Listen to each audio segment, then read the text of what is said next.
Hi, good evening all of you. చాలామంది questions పెడుతున్నారు. ఏమనంటే నాకు 160 కట్ ఆఫ్ ఉంది, 160 ఇస్ మై స్కోర్, నేను ఉమెన్ క్యాండిడేట్ని, నాకు ఏఎస్ఓ వస్తుందా? ఇంకొంతమంది నాకు 180 ప్లస్ వస్తుంది, నాకు ఏఎస్ఓ వస్తుందా?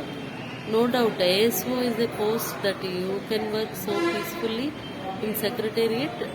బట్ ఏఎస్ఓ వస్తుందా, ఇంకొక పోస్ట్ వస్తుందా, అసలు కట్ ఆఫ్ ఎంత ఉంటుంది, మీకు ఏ రిజర్వేషన్ ఉంది, మీ మీ ముందు ఎవరికి ఎంత ర్యాంక్స్ ఎక్కువ వచ్చాయి, ఎన్ని మార్క్స్ వచ్చాయి, it depends on the marks.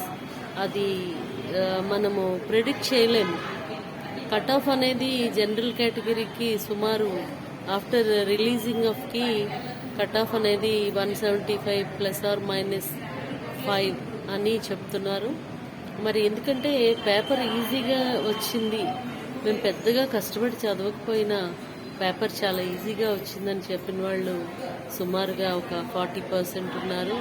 అంటే మేము ఆడుతూ పాడుతూ, అంటే లైట్ తీసుకొని మేము అటెంప్టెడ్ ద ఎగ్జామ్, అంటే వేరే చిన్న చిన్న జాబ్స్ చేసుకుంటూ చదువుకున్న వాళ్ళు ఉన్నారు. అట్లాంటి వాళ్ళు కూడా 40% వరకు వి స్కోర్డ్ 160, 170 అట్లా ఆ రేంజ్లో చెప్తున్నారు.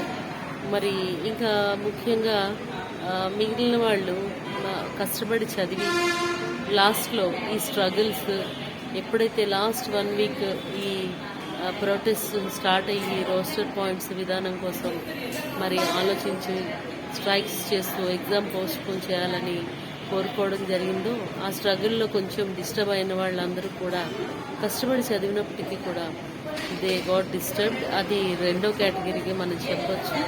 వాళ్ళు సుమారుగా ఒక 180 నుంచి 200 మధ్యలో స్కోర్ చేసినట్టు మనం భావించవచ్చు.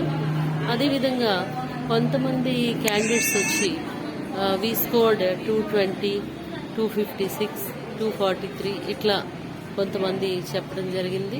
మా రిలేటివ్స్ అండ్ ఫ్రెండ్స్ సర్కిల్లో కొంతమంది ఆస్పిరెంట్స్, అంటే వాళ్ళు serious candidates, they actually they do appear for civils, group 1 and all other UPPSC and SSC exams, and exclusively they study for APPSC exams. అంటే ఫోకస్ అప్పుడు ఏపీ హిస్టరీ మీద, AP economy మీద ఉంటుంది.